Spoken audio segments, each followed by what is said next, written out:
Welcome back. I'm excited to make this video today, and that's because I couldn't have made it unless Kenny Dorham's Jazz Contrast arrived, and it did. Really excited to have this copy. Just as a caveat for this video, I was actually sent this from Newland and did not pay for it myself. I do think that I'm capable of a unbiased review, however, of this disc, and so hopefully y'all trust me to be able to do that. And what I'd like to do today is to compare this pressing to the original. I want to talk about how the pressing sounds on its own, but you know, it's always nice to be able to compare it to an original pressing as well, just so we can kind of sort of level set, I guess, on what exactly are you getting with this release, how does it compare, how does it sound, is it better, is it worse? All of that kind of stuff. So that's the topic for today. As usual, please go ahead and like the video, hit subscribe as well. It helps me out quite a bit. Hit the notification bell and head over to Instagram after the video and follow me at what_can_brown. All right, so just a really quick word about some of the particulars of this album before we get into kind of the comparison and my thoughts and all that. So let me, I guess, start with the fact that this was mastered directly from the original analog tapes by Kevin Gray and the original mono analog tapes. I actually don't think that this was ever recorded in stereo, even though I know Riverside was experimenting with stereo back in '57. I don't know that there's been an edition of this out in stereo ever, but in any event, mastered from the original mono analog tapes by Kevin Gray. Let's see, in terms of the manufacturing, it was printed and pressed at Palace on 180 gram vinyl. This is the manufacturing facility that Newland typically uses for their releases. It is officially licensed. I know that anytime it feels like where there's a non-US label that tries to tackle some of these editions, I think rightfully so, people question, right? What are, was it officially licensed? This one was. And in terms of a price point, it's for sale for $39.99 directly on Newland's website. One thing that has changed is actually the availability of this title elsewhere, though. So it used to be you'd have to order this from Newland directly, and now you can get it on Acoustic Sound's website, same price, but presumably less shipping because you're not shipping it internationally if you're ordering from Acoustic Sounds. What they ship out of, like, is it Kansas City or I forget what it is. You can also buy this on Rough Trade, which is in the UK. You can get this from Tower Records, Dark Side Records, Dusty Groove has it, which is a Chicago-based record store. It's actually just a shade cheaper than some of the other places, which is interesting. I think it's like $35.99. It doesn't matter to me where you get it. I'm just like, I did a Google search and I found that no longer do you have to go directly to Newland for all of their titles. They seem to have a little bit broader distribution than they previously did. All right, so first up, let's talk packaging. So I think those folks who have been buying from Newland in terms of some of their prior releases, right? They've had a number of great ones over the last couple of years. I think you know what to expect. And some of those things that you should know to expect are that Newland has a different kind of look that they go for with their titles. Now, they obviously are reproducing the covers, but they're not necessarily reproducing things like lamination. Frequently, they take off the original record label's logo and replace it with their own, have their own catalog number. Some of these types of things are actually being done by Craft Recordings as well. So it's not like Newland is unique to this. But I know that any time that I post about one of these titles, inevitably people in the comments are saying they didn't use the right label. Which, here's the thing. I mean, everybody has different things that they prioritize in a release. So anyway, more of that here, right? So that you can tell this is what the Newland title looks like right here. And what you can tell is that it's a matte cover. What you don't see is the Riverside logo. You don't see the catalog number either. And just as a point of comparison, even just looking at the top here, you can see what they removed was Riverside, the old catalog number, the Riverside Spectrosonic kind of a stamp that they put on here as well. And then is there anything else that they removed? No, I mean, I guess the rest of it looks about the same. So otherwise, what you can see here is that the original is laminated, whereas the Newland one is not, because Newland does not do laminated covers. Although they do this sort of very lovely matte finish that I think that I think is very nice. Now, looking at this as well, one of the things you're going to notice is that this appears to be warmer tones. Now, keep in mind that this is probably probably a little bit of a printing error. So a lot of Riverside's records from this time period, including Thelonious Monk, is it Brilliant Corners? I think it is. It's not Monk's Music. I think it's Brilliant Corners. There's a few of them that are notorious for having all kinds of issues with how much red is used in the actual image. This one, I believe, is not correct. So my original has too much red in it. And so I don't know that necessarily you should look at these and say, oh, this one looks like it's not as washed out. In fact, the blues here pop more. So what I'm getting at is that I think that probably the overall tone of this cover down here is a little bit better than my original, because there was just so much variability. So otherwise, on the back of this thing, there's some differences as well. So you can see this is the Newland title. You know, they do have high fidelity. They have their catalog number. They have their logo down here. And if we switch over to even just the Riverside one, yeah, you'll see, you know, obviously Riverside isn't represented here. The RLP isn't represented here, but the liner notes all are. So there's a couple of other differences. It looks like on the original, they're advertising some of these other titles. So you've got Sound of Sonny by Sonny Rollins, presenting Ernie Henry, etc. And they did not represent that here on the Newland edition, right? So there are some differences in the back, but what you don't have either is, you know, they didn't put like barcode on there. They didn't do, you know, that kind of stuff to kind of, I don't know, busy it up. So it's still a very kind of clean presentation, and I think it's very nice. Minor difference actually on the spine as well, but nothing too crazy.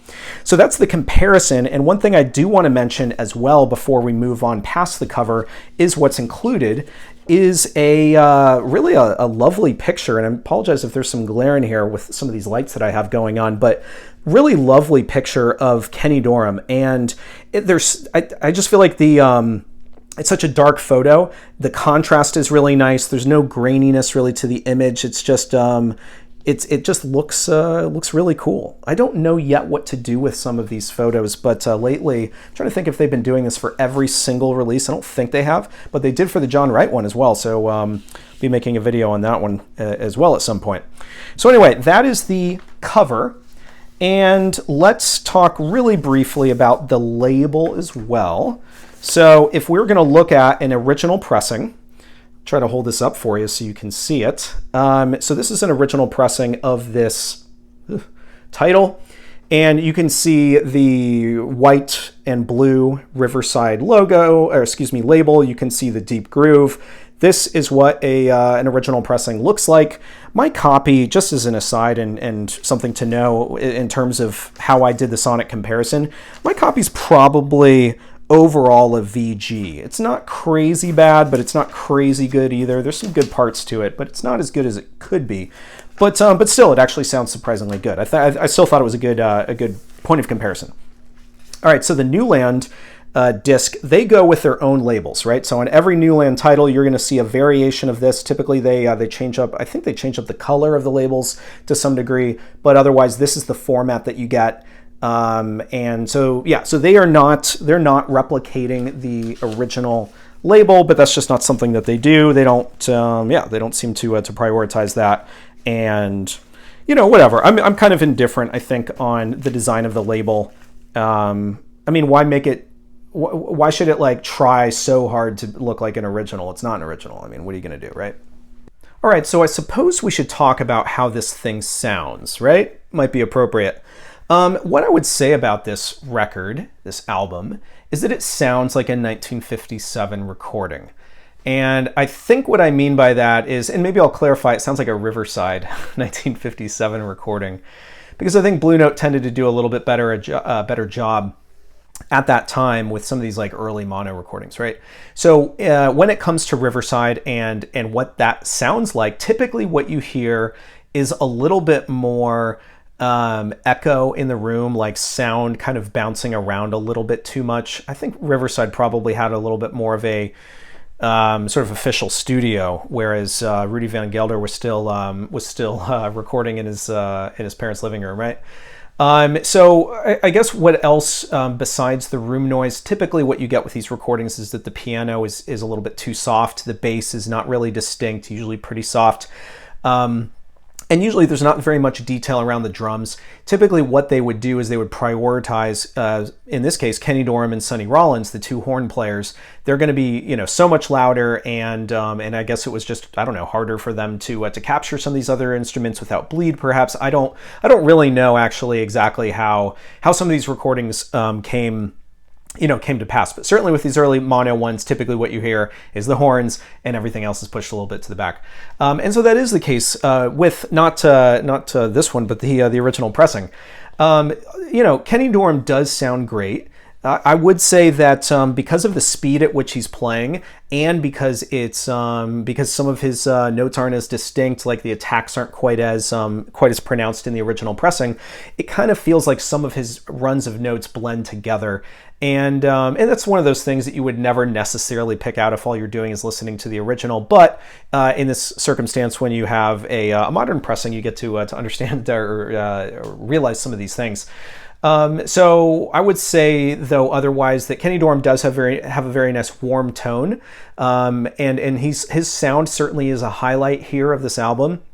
I would also say that he might be recorded a little bit hot in the mix, if you will, so there's a little bit more sort of treble. He doesn't exactly have that same sort of airy, almost nasally tone that he does on some recordings.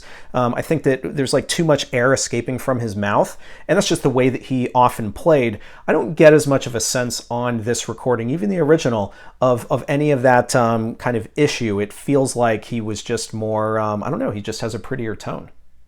So if I'm going to offer some similar high-level comments, I guess, before I talk about any individual tracks, if I'm going to offer similar comments about the reissue, what I would say is that Dorham is not diminished. He sounds great and possibly just as good, right? Just as good as on the original, perhaps not quite as hot. I think there's a little bit of the rasp maybe that's, or that sort of like high treble kind of thing, or the edge you might want to call it, that's not exactly there. And that's not to say that this recording doesn't capture his full dynamics. I actually think it's just that part of the part of his horn that doesn't sound quite as good, because I think it was recorded hot, it doesn't feel like there's that issue in this edition.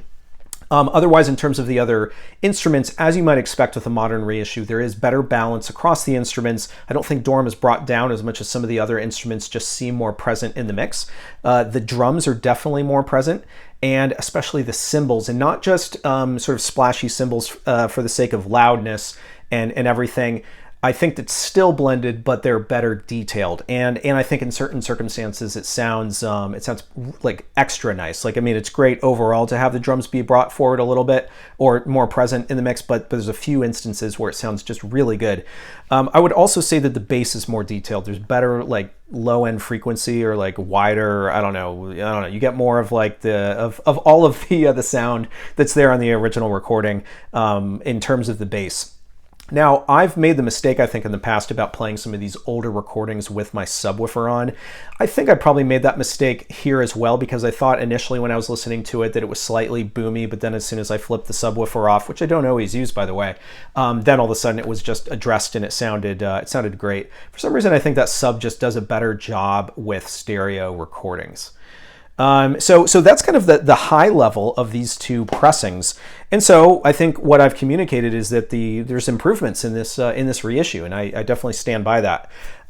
So I guess if I'm going to point you to anything in particular, I really like side one, just side one as a whole. And it includes two tracks that are a little bit on the longer side. There's like a 12-minute and a 9-minute track, I think, on the first side. And I tend to like those longer tracks that are a little bit more explorative, where there's more opportunity for solo. And so Falling in Love with Love is the opener, and it is just excellent, really beautiful track. I'll Remember April is also excellent, and that's the one that follows. There's this opening bass line and kind of cymbal hits up front that are just super cool, and it leads right into Dorham and Rollins going at the melody for I'll Remember April. And I think that just little bit is one of the highlights of the entire album, and I think it's one that highlights the strengths of the reissue the most. Like, there's just so much nuance, it feels like, in Dorham's trumpet line that's just really cool to hear. The dynamics are really apparent across a variety of these instruments. And I didn't get any of that like kind of magic, if you will, with my original pressing. or at least it didn't strike me. It didn't like, I don't know, jump out at me. Whereas as soon as I put the reissue on, I was like, oh, what's that? Like, that sounds really, really good. Whereas I just didn't get that when I played the original. All right, so I mentioned I like side 1 better, but there's still a lot to like on side 2. And one of the reasons is because of the harp. So Betty Glamon plays harp on this album. She doesn't play on every track, but she plays on side 2 only. So 3 of the 4 tracks on side 2, Betty Glamon plays on. And I wanted to mention a track that has her on it because I think it's great to hear harp in some of these old records. So let's start maybe even more holistically though with on side 2, the track, it's called La Rue. So on the original, I will say, as much as I thought that Dorham's tone was a lot better sounding on side 1, regardless of whether you're talking about original or reissue, on the original here on La Rue, Dorham sounds like he just has like a pinched tone, if that makes sense. He doesn't have a full open sound, like his horn is a little bit restricted. He sounds a bit, he just doesn't sound as good. So you also on this track, you can hear the harp, because the harp is a prominent instrument here, but it doesn't necessarily resonate. So you can kind of hear it, but you don't necessarily hear the attacks or the sustains. It's kind of there in the background, playing some accents, but some notes just get lost. And like I said, there's just really not a lot of detail in it on the original pressing. By contrast, on the reissue, Dorham's tone does have a more open sound to it. Doesn't feel like it's as restricted. And I feel like he sounds punchier. His playing sounds punchier. Again, like there's better dynamics, I think, with his playing here. And if I'm gonna then kind of take these one at a time, so the harp does resonate better, and you can hear more of the notes in the reissue compared to the original. All right, so I did just want to make a quick point about Sonny Rollins because I haven't really mentioned him yet in terms of how he sounds, neither on the reissue nor on the original. And I don't know, I just kind of wanted to sum up Sonny Rollins, because what I would say on this recording and kind of what to expect is that this is more of a Kenny Dorham album. And it doesn't mean that Sonny Rollins doesn't get a lot of solo time. I think what it does mean, though, is that he doesn't necessarily play as much in front of the rest of the musicians. And that's the case on the original, and it's the case on the reissue. And so I think that if this was a Sonny Rollins album, you'd expect to really hear him blowing, like loud. And don't get me wrong, he's playing like extraordinarily complex solo lines here. That's really, really interesting. But he doesn't, I don't know, his sound just doesn't kind of transcend, I guess, the rest of the band, and you almost expect it to in a solo section, and he doesn't. And so when I hear him play here, I just think, oh, he wasn't the leader. And yet I want him to sound like he's the leader, if that makes sense. So I think what you'll hear again is you'll definitely hear complexity of his soloing. He plays ridiculously fast, especially on that second track that I mentioned that I really like. And he does sound phenomenal. It's just that his sound just doesn't seem as open. But again, that's the case with the original as well as the reissue. So it's inherent to the source material. If I'm going to say, I guess, anything else about it, it's that he does sound better on the reissue. And the reason why is because you can actually hear all the notes. So I think because he is playing so fast and some of the notes are like accented, right? And some of the others are not. Some of those ones that are not, you don't really get as much that's audible, whereas on the reissue you do. So this thing is really cut and dry, actually. And I don't know, maybe I expected that, maybe I didn't, but this is a great way to hear this music. And I will say, especially because my original is in VG, but also especially because this one has notable improvements, I think this is the copy to play.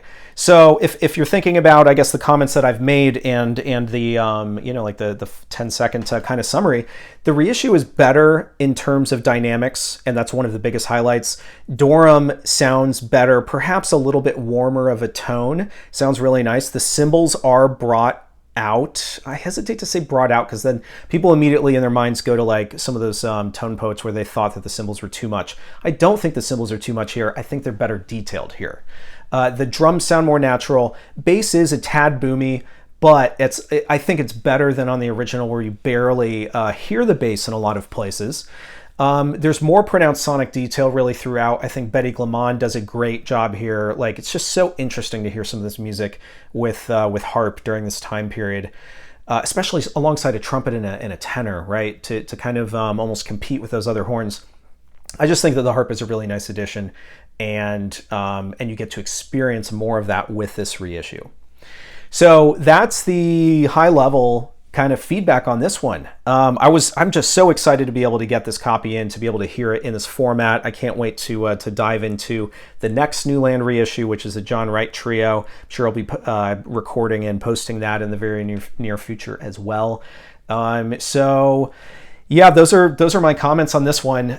Thanks everyone for sticking with me, and I will see you next time.